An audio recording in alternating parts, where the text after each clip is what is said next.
है बच्चों? प्रश्नावली 10 में प्रमेय नंबर 10.1 पढ़ेंगे। अच्छे से समझना है क्योंकि इस प्रमेय के ऊपर हमें काफी सारे सवालों को हल करना है। तो देखिए हमें क्या दिया गया है, दो बिंदुओं से समदूरस्थ बिंदु का बिंदुपथ, उन दोनों बिंदुओं को मिलाने वाली रेखा का क्या होता है, लंब अर्धक होता है। देखिए क्या होगा, हमें क्या दिया गया है कि दो बिंदु, ये दो बिंदु हैं, इनसे समदूरस्थ बिंदु, ये बिंदु मान लिया इन दोनों से क्या है, समदूरस्थ है, समान दूरी पर स्थित है। अब देखिए अब आगे हमें क्या बताया है कि इन दोनों बिंदुओं को मिलाने, यानी हमें इन दोनों बिंदुओं को क्या कर लेना है, मिला लेना है।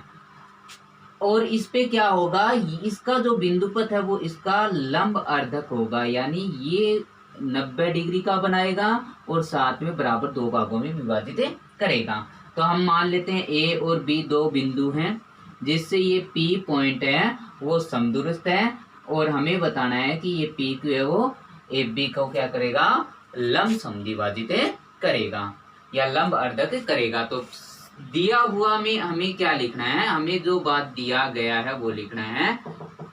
क्या लिखना है, P है वो बिंदु A और B से समदूरस्थ है।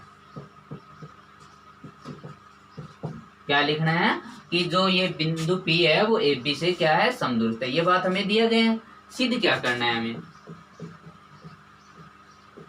सिद्ध करना है कि TQ है, TQ AB का लंब समद्विभाजक है या लंब अर्धक है। अर्धक का मतलब आधा।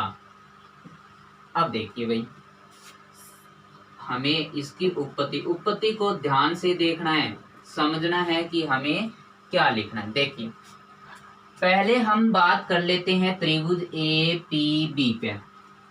हमें त्रिभुज APB में क्या दिया गया है कि AP है वो BP के बराबर है। अब बताइए, किसी त्रिभुज की दो भुजाएं बराबर है तो उनके सम्मुख कोण बराबर होंगे या नहीं होंगे। इसका मतलब कोण A है वो किसके बराबर है, कोण B के बराबर है।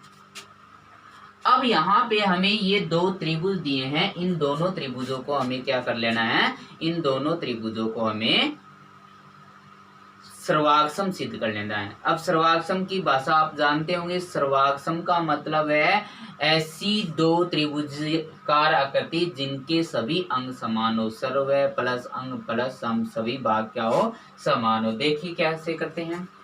पहला जो त्रिभुज है वो हम लेते हैं AQP, वह दूसरा त्रिभुज लेते हैं BQP। इसमें ध्यान से देखिए, AP बराबर BP ये बात दिया गया है, AP बराबर BP ये बात तो हमें दिया गया है। क्यों, क्योंकि ये दोनों बराबर हैं। दूसरी चीज देखिए कि A कोण है वो B कोण के बराबर है, ये बात हमने हल किया। ये देखिए यहाँ पे बताया गया आपको। आगे देखिए PQ इक्वल टू PQ, ये क्या हो गया, एक उभयनिष्ठ भुजा हो गई।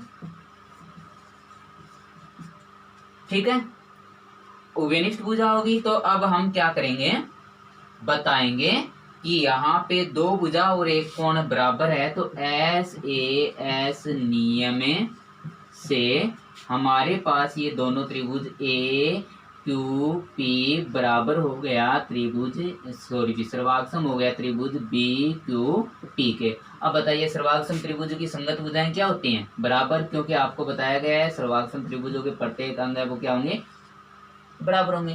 साथ में बताइए ये कोण है, इस कोण के बराबर होगा या नहीं होगा, कोण AQP बराबर होगा कोण BQP। अब बताइए ये दोनों कोण है एक ही सरल रेखा पर बने हुए हैं।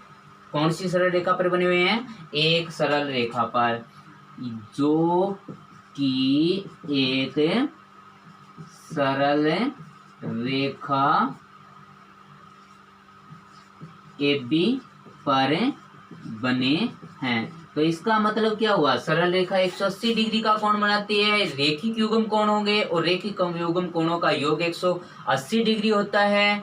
तो इन दोनों, यदि ये दोनों कोण बराबर हैं तो 180 का बराबर दो भागों में विभाजित करेंगे तो 90-90। इसका मतलब कोण AQP तथा कोण BQP दोनों समकोण होंगे, 90 डिग्री के होंगे। ये ध्यान दीजिए, दोनों ये चीज इसके बराबर है और ये इस पे 90 डिग्री का यानी लंब है। इसका मतलब A B को मिलाने पर जो मिलाया है और ये P Q इस पे क्या है, लंब है। तो दो बिंदुओं से समदूरस्थ बिंदु का बिंदुपथ उन दोनों बिंदुओं को मिलाने वाली रेखा का क्या होता है, लंब अर्धक होता है। देखिए 10.2 हमें दिया गया है कि दो प्रतिच्छेदी रेखाओं से समदूरस्थ बिंदुओं का बिंदुपथ उन दोनों रेखाओं द्वारा बनाए गए कोणों का अर्धक होता है। देखिए कैसे, पहले हमें इसकी आकृति को समझनी है कि ये दो प्रतिच्छेदी रेखाएं हैं और इन दोनों प्रतिच्छेदी रेखाओं से समदूरस्थ ये बिंदु है, ये बिंदु हमने P मान लिया। ध्यान रखना है कि ये दूरी है वो लंबवत लेनी होगी, ये दूरी भी क्या लेनी होगी, लंबवत लेनी होगी, अन्यथा हम ये नहीं बता सकते कि ये दोनों भाग हैं वो बराबर है या नहीं। अब बताना है इसका जो बिंदुपथ है, ये जो बिंदुपथ है वो इसको अर्धक करता है या नहीं, यानी हमें इसके बारे में बताना है। ये दोनों यदि बराबर हैं तो हम ये जो बात दी गई है ये सीधे कर लेंगे। तो दिया हुआ है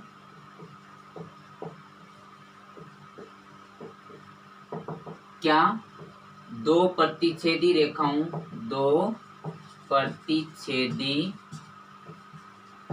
रेखाओं से बिंदु P समदूरस्थ है। समदूरस्थ का मतलब समान दूरी पर स्थित है।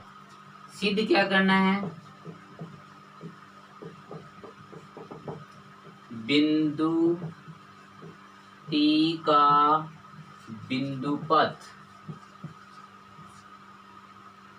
कोणों का अर्धक होता है। इन कोणों का क्या होगा, अर्धक।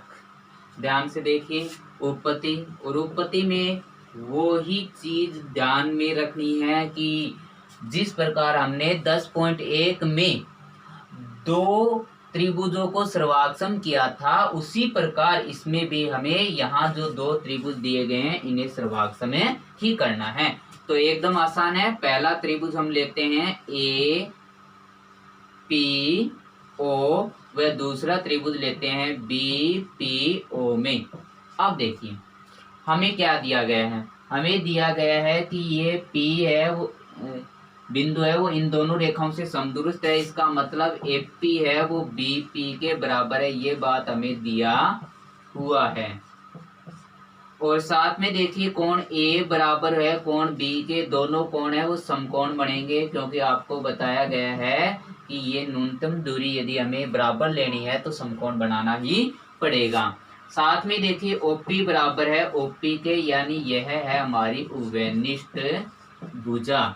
अब देखिए उभयनिष्ठ भुजा है तो दो भुजा और एक कोण बराबर है, तो SAS नियम से बताइए क्या हो गया, त्रिभुज APO सर्वाक्षम हो गया त्रिभुज BPO। अब बताइए सर्वाक्षम त्रिभुजों में क्या होता है, संगत भुजाएं और संगत कोण क्या होते हैं, बराबर होते हैं। तो बताइए कोण AOP किसके बराबर होगा, कोण BOP के बराबर होगा। अब देखिए कोण AOP ये वाला कोण, कोण BOP ये वाला कोण, दोनों कोण बराबर हैं, जो कि किस कोण को, O कोण को बराबर दो भागों में विभाजित करते हैं। इसका मतलब इन कोणों का क्या हो गया, अर्धक हो गया।